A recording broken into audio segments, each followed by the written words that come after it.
Hello and welcome back to my channel. Well, due to certain personal emergencies, I was unable to, share with you a lot of, material which had been, prepping up for your exam revision. But no worries, I'm back and back with all the content that you'll be needing for your exam, and every day we'll be uploading and sharing and even taking up live sessions.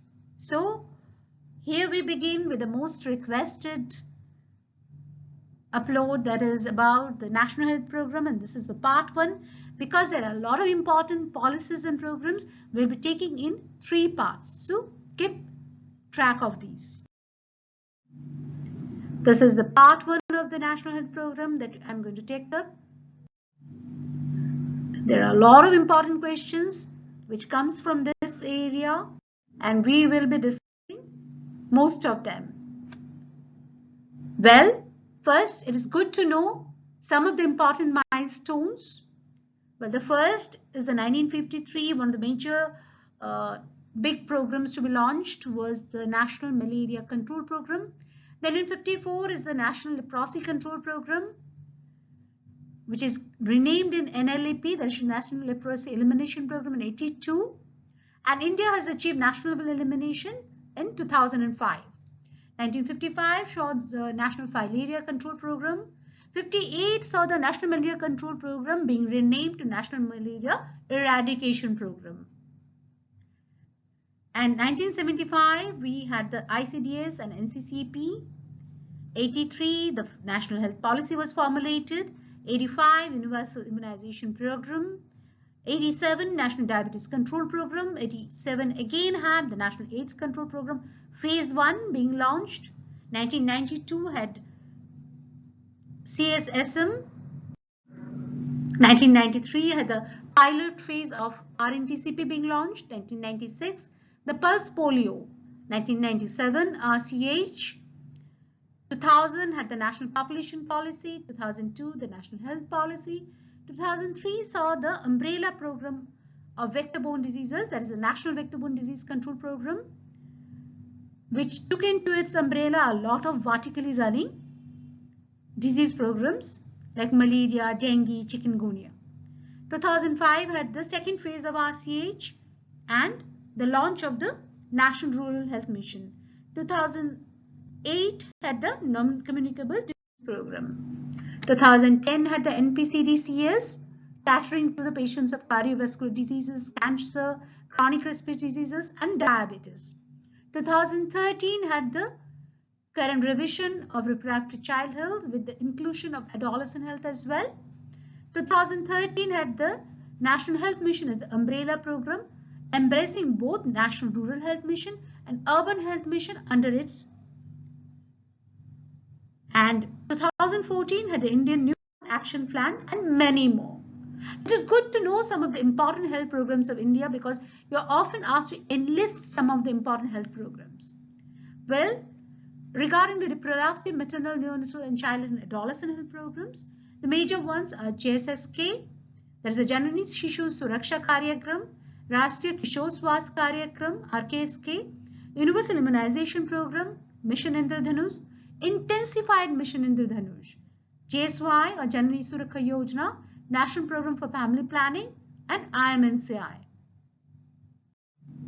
National Nutritional Programs has the National Iodine Deficiency Disorder Control Program, MA or Mother's Absolute Affection Program for infant and young child feeding, National Program for Prevention and Control of Fluorosis, National Iron Plus Initiative for Anemia Control, National Vitamin A Prophylaxis Program, ICDS, MIL, and Communicable Diseases has a IDSP or Integrated Disease Surveillance Program, RNTCP, NLEP, NVBDCP, National Malaria Control Program, CP, National Program for Prevention and Control of Cancer, Diabetes, Cardiovascular Disease and Stroke, that's NPCDCS, National Mental Health Program, National Program for Control of Blindness and Visual Impairment, Pradhan Mantri National Dialysis Program, National Program for Health of the Elderly, and as for the health system strengthening programs, we have the Ayushman Bharat Yojana, Pradhan Mantri Swasth Suraksha Yojana, Laksh program regarding the labor room quality improvement,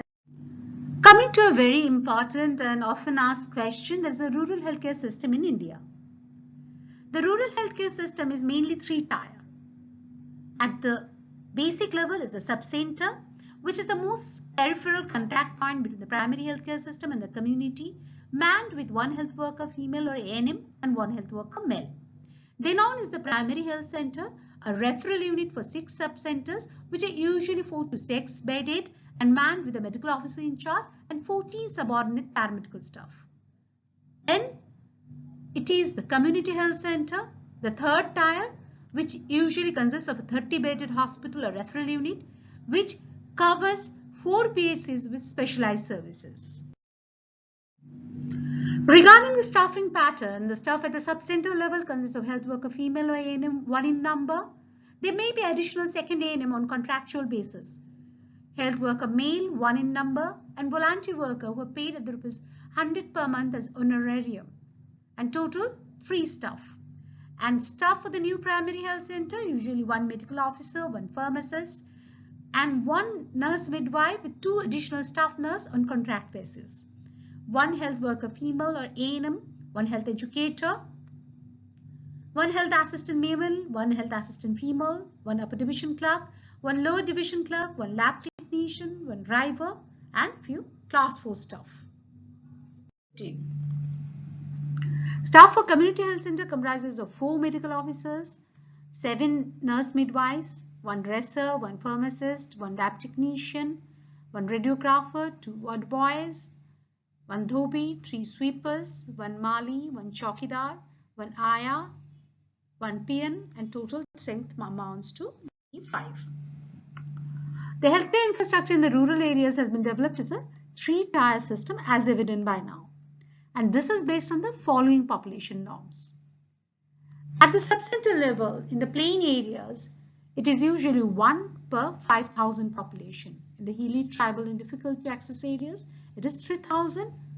And in primary health centers are usually 1 per 30,000 in the plain areas and 1 per 20,000 in hilly, tribal and difficult to access areas. The community health centers are 1,20,000 and in hilly, tribal, difficult areas, it is 1 per 80,000. Health worker females at the sub-center and PSC levels are usually 1 per 5,000 population, and hilly, tribal, and difficult areas 1 per 3,000 population. The number of sub-centers per PSC is usually 6, and the number of PSCs per community health center is 4. The ratio of health assistant male at PSCs to health worker male at sub-centers is 1:6. And the ratio of health assistant female at PHCs to health worker female at sub-center and PHCs again 1:6. Now coming to the National Health Policy, one of the most important documents concerning our health. But it states a few very chalked out goals. Firstly, elimination of ill health, and directs the state to regard the raising of the level of nutrition and the standard of living of its people and the improvement of public health as among its primary duties, securing the health and strength of workers, men and women, specially ensuring that children are given opportunities and facilities to develop in a healthy manner. As envisaged in 1983, the National Health Policy stressed the need for providing primary health care with special emphasis on prevention, promotion, and rehabilitation. It suggested planned time-bound attention to the following. Firstly, nutrition and prevention of food adulteration, along with maintenance of quality of drugs. In 2002, it saw some amendment into the objectives. Achieving an acceptable standard of good health of Indian population, decentralizing the public health system by upgrading the infrastructure in existing institutions, ensuring a more equitable access to health service across the social and geographical expanse of India. 2017 has seen the recent revisions, and subject to the changed health scenario, the priorities are changing. Although the maternal and child mortality have rapidly declined, there is a growing burden on account of non-communicable diseases and some infectious diseases as well. There has been emergence of a robust healthcare industry, growing incidences of catastrophic expenditure due to healthcare costs, a rising economic growth that is enabling enhanced fiscal capacity. With this whole changed scenario, the policy was revamped in 2017. It set new goals by attaining the highest possible level of health and well-being at all ages through preventive and promotive healthcare orientation in all developmental policies and universal access to good quality healthcare services without anyone having to face financial hardship as a consequence, increasing access, improving quality, and lowering the cost of healthcare delivery. The policy recognizes the pivotal importance of Sustainable Development Goals, or SDGs. The objectives being improving the health status through concerted policy action in all sectors and expanding the preventive, promotive, curative, palliative, and rehabilitative services provided through the public health sector with focus on quality. The major objectives are on the health status and program impact improvement, health system performance, and the health system strengthening. The key policy principles focuses on professionalism, integrity and ethics, equity, affordability, universality, patient-centered and quality of care, accountability, inclusive partnerships, pluralism, decentralization, and of course dynamism and adaptiveness. Regarding the health status and program impact, there is focus on the life expectancy and healthy life improvement, reduction of the mortality by age and cause, reduction of the disease prevalence or incidence. Particularly, there has been a focus on the target of 1990 for HIV/AIDS, which we have discussed earlier, achieving and maintaining the elimination status of leprosy, Kala-Azar, and lymphatic filariasis, achieving and maintaining the cure rate for new sputum-positive patients with tuberculosis, reducing the incidence of new cases, reducing the prevalence of blindness, and to reduce the premature mortality from diseases like cardiovascular diseases, cancer, diabetes, chronic respiratory diseases, and so on. Regarding the health system performance, the emphasis has been on better coverage of health services, regarding the public health facilities, the antenatal care coverage, the newborn immunization, family planning, and care of the non-communicable diseases at household level, along with cross-sectoral goals related to health being met. The health system strengthening has its focus on the health finance, increasing the health expenditure by government, increasing the state sector health spending, and decreasing the proportion of households facing catastrophic health expenditure. Health infrastructure and human resource is also an area of focus by ensuring greater availability of paramedics and doctors and community health volunteers at all levels. Regarding the health management information, ensuring the database is well established and integrated into the system. Coming to a very important program, the National Health Mission. It has its sub-missions, National Rural Health Mission and National Urban Health Mission, incorporated under its umbrella. The main programmatic components include the health system strengthening in both rural and urban areas, reproductive, maternal, neonatal, child and adolescent health, that is under RMNCH+A, and communicable and non-communicable diseases.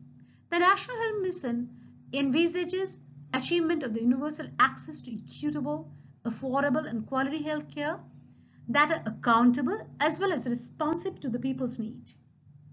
The major goals being reducing the MMR, IMR, TFR to goal values, prevention and reduction of anemia in women aged 15 to 19 to 28%, prevention and reduction of mortality and morbidity from communicable and non-communicable diseases and injuries, reducing the out-of-pocket expenditure at the household level. reducing the annual incidence and mortality from tuberculosis by half, and the prevalence of leprosy to less than 1 per 10,000 population. Annual malaria incidence to be less than 1 per 1,000, less than 1% microfilaria prevalence in all districts. And similarly, elimination of Kala-Azar and sustaining dengue case fatality rate to less than 1%, and containment of outbreak of chikungunya and mortality from Japanese encephalitis by 30%. Now coming to one of its major subcomponents, that is National Rural Health Mission, from where you get a plenty of questions. Excuse me. Launched on 12th of April 2005, it provides accessible, affordable, quality healthcare to the rural population, especially to the vulnerable group. Via the Union Cabinet decision on 1st of May 2013, it is now under the umbrella of National Health Mission. The main approaches involve communitization, flexible financing, improved management capacity through capacity building of the district program management units and block program management units, and the NGOs and the NHRC and SHRC. Innovations in health management by provision of additional manpower, emergency services, multi-skilling of the existing workers, monitoring the entire progress against the IPHS standards, facility service, and independent monitoring committees being set up. The core strategies involve training and enhancing capacity of Panchayati Raj institutions to own, control, and manage public health services, promote access to improved healthcare at household level through the Ashas, health plan for each village through the Panchayat, strengthening of the sub-center through untied funds and use of multipurpose workers, strengthening the existing health facilities, preparation and implementation of intersectoral health plans, integrating the vertical health programs at all levels, technical support to all mission activities at all levels for public health management, strengthening the capacities for data collection, assessment, and review for better monitoring and supervision, formulation of transparent policies, developing the capacities of preventive healthcare at all levels. And the supplementary strategy being regulation of private sector, including the informal rural practitioners, to ensure availability of quality services to citizens at reasonable cost. Promotion of PPP, that's public-private partnership for achieving public health goals, mainstreaming of Ayush, revitalizing the local health traditions, thereby reorienting medical education to support the rural health issues. This entire thing is carried out through an institutional structure headed by the National Mission Steering, the State Health Mission, District Health Mission, Block Coordination, and finally, Gram Panchayat at the village level, which constitutes and oversees the Gram and the Village Health Committee.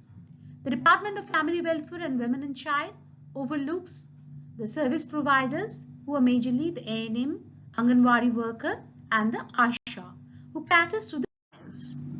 The NRHM plan of action relating to infrastructure and manpower strengthening has several important components. One is the Asha, who is a female accredited social health activist coming from the village itself and chosen and accountable to the Panchayat, who acts as the interface between the community and the existing public health system. They act as a bridge between the ANM and the village and are accountable to the Panchayat as told. Component B is the strengthening of sub-centers, C is strengthening of PHCs, and D is the strengthening of the community health centers for first referral care.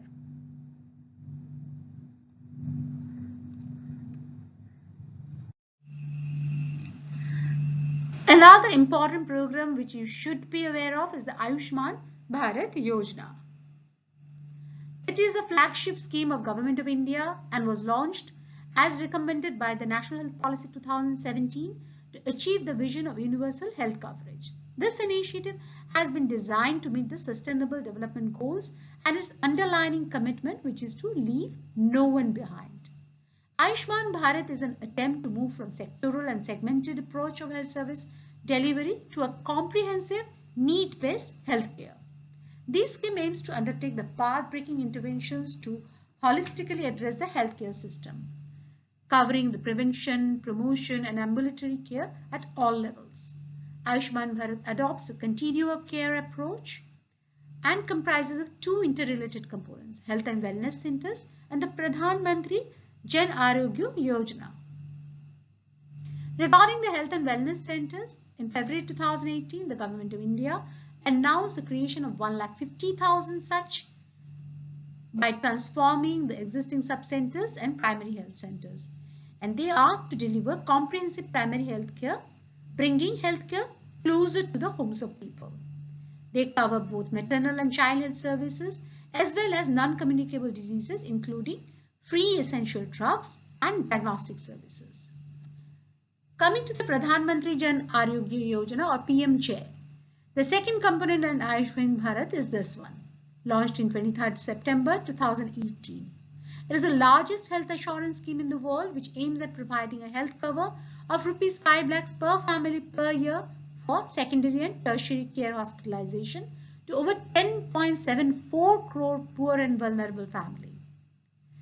It provides cashless access to healthcare services for the beneficiary at the point of service, that is the hospital.